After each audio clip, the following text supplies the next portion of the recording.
Right. Next up, starting off round 3, Jade Conscious, Send Me a Poet.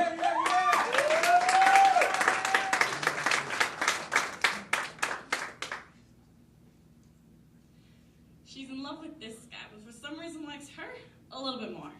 If it went her way, she'd hold his hand while making out with her. She loves everything that pays her a little respect, and once it stopped, well, she likes it anyways. She had black nails, panties, and bangs. She had tits and knew how to flirt, a dream come true for every black wearing 12-year-old boy, and everything I was jealous of in the 7th grade. She introduced me to Hawthorne Heights and AFI, punk rock, and the angst mentality. She's the reason why I wanted to kiss all my best friends, started liking skinny guys where I didn't learn to love myself until late last year. She was beautiful, sweet, and cute. I swear if you listen close enough, you could hear the angels that got caught up in her voice box and decided to create a little bit of heaven in every single one of her laughs. She was self-loathing, oppressed, and passionate. She used to scream out to the world, I want to be less broken. She used to tape up a waist, and when I'd ask her why she stayed, it's just to hide something I'm not supposed to have. So her body didn't suit her. But she was a bitch. She wasn't good enough, and she was never going to make it. And man, it was a mistake to have given birth to her. I don't understand why, but she never seemed to realize her parents' words didn't mean shit, that the bruises her daddy left weren't deserved, but a reason she should finally call the cops. She's why I taught myself to negotiate.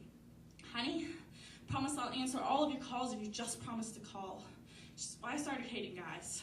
Please just dump his ass. You don't need another guy to smack you around. You already have your daddy. She's also the reason why I learned to talk people out of killing themselves, because you may not have a lot to live for, but if you take away your life, I'm not going to have any other choice but to follow you, because you mean the world to me.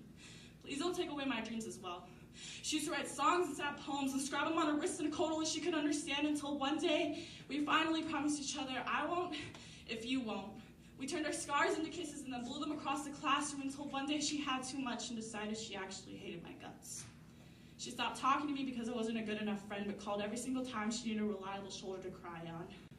The first time she met me, she gave me a death glare, but the last time she saw me, she said, hey, you've gotten hot.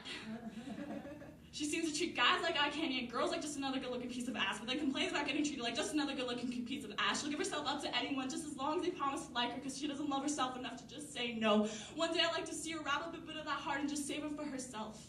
She's the description of every low self-esteem teenage girl. She's me. She's you. She's all my best friends, and we give ourselves up simply to feel like we have something to give. She's a reason to laugh and a reason to cry, a reason to love and a reason to hate. She's my best friend and my charity case. The last time she saw me, she said, hey, you've gotten hot. Thought to myself, man, it is such a crying shame you've still not grown up.